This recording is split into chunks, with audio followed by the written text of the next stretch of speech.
past number of weeks, Canadian security agencies have been actively pursuing credible allegations of a potential link between agents of the government of India and the killing of a Canadian citizen, Hardeep Singh Niihjar. And as of today, and as a consequence, we've expelled a top Indian diplomat from Canada.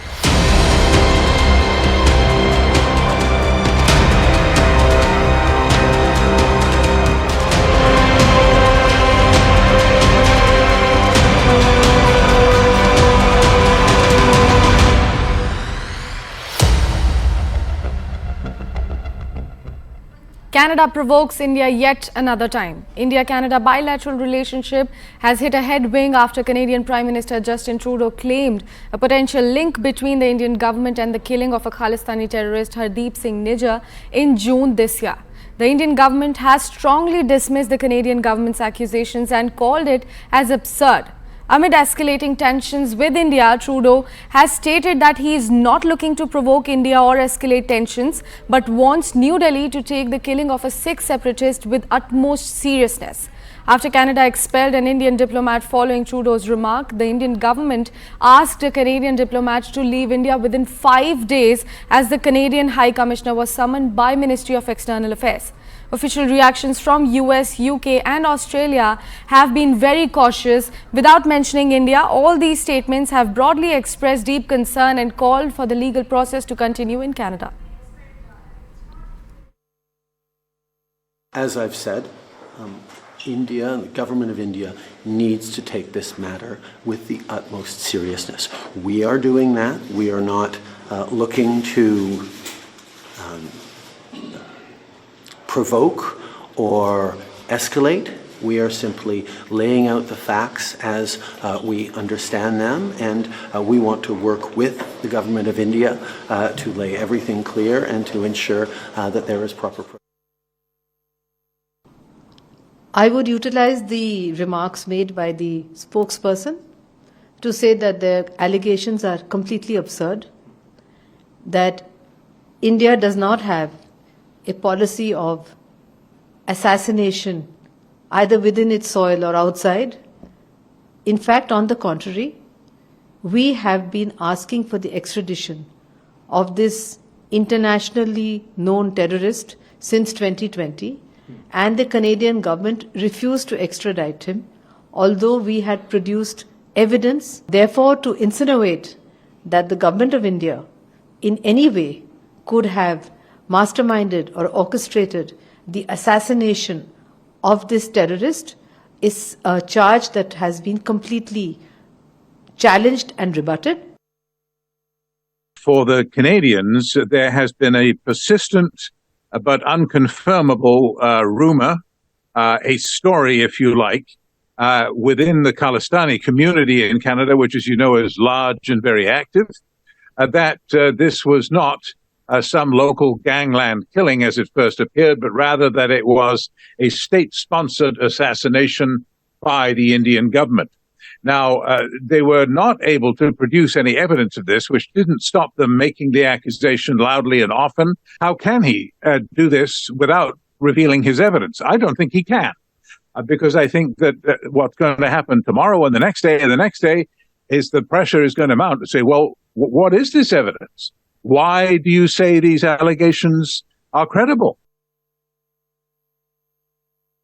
Government of India has strongly rejected the accusation made by Prime Minister Justine Trudeau regarding the involvement of Government of India in the killing of Khalistani separatist leader Hardeep Singh Niihjar. Post this statement by Prime Minister Justine Trudeau, Foreign Minister of Canada made statement announcing the expulsion of senior Indian diplomat in Canada.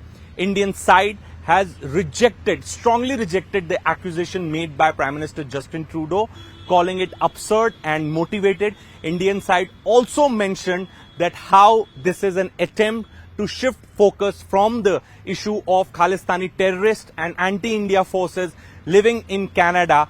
Also, Indian side, in a quid pro quo manner, summoned Canadian High Commissioner to India, and perhaps he was conveyed that that Indian government is also expelling a senior diplomat at Canadian High Commission who was involved with the intelligence wing. And now India has given time to the Canadian diplomat for 5 days to leave the country. Right now we are reporting from outside the High Commission of Canada, and this entire stretch has been cordoned off. The security has been briefed because there is an input that some nationalist groups can come to protest at the doors of the High Commission, and this is perhaps the reason that this entire stretch has been cordoned off.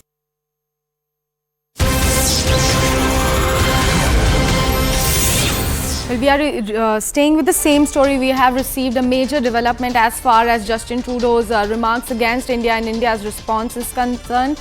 We have a stern response coming in from US's side towards Canada. Now, according to the reports that we have just received, the United States has refused to join Canada in announcing the results of a probe into the killing of a Sikh leader in Canada, stating that it is underscoring the lens the Biden administration has gone to avoid antagonizing India. That's the word coming in from US's side as far as the accusations from Justin Trudeau against India is concerned. I have CNN News 18's Abhishek Jha joining me early this morning to give us more details about that. Abhishek, over to you.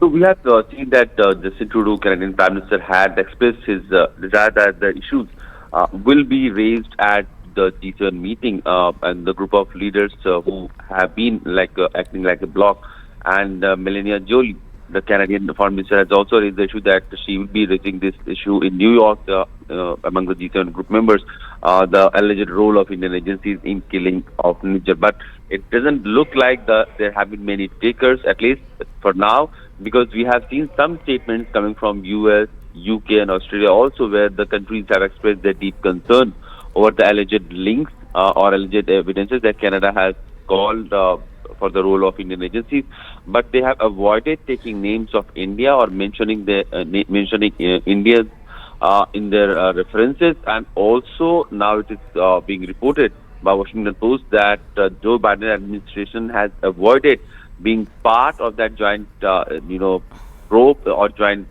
communication where Canadian Prime Minister wanted G7 members to be part of that, announcing the result of a probe into the killing of Niihjar. So clearly, the kind of diplomatic relationship India has with other G7 members other than Canada is working in that direction, where the countries are not going to be swayed by what Canada has only been saying. Remember, even now, Canadian Prime Minister has not given any evidence of his alleged links that he has been saying about the Indian agency's role in killing of Niihjar. In fact, Canadian opposition leaders are also demanding more facts and more evidences, because whatever Canadian Prime Minister has so far said, it is just his statement. There has not been any substantiation of the allegation that he has put against India, and this is one of the reasons why countries have been very cautious about expressing their concern or reacting on something that Canadian Prime Minister has been urging against India. Well, Abhishek, thank you so much for bringing in all those crucial details. We'll keep coming back to you for more updates on that story.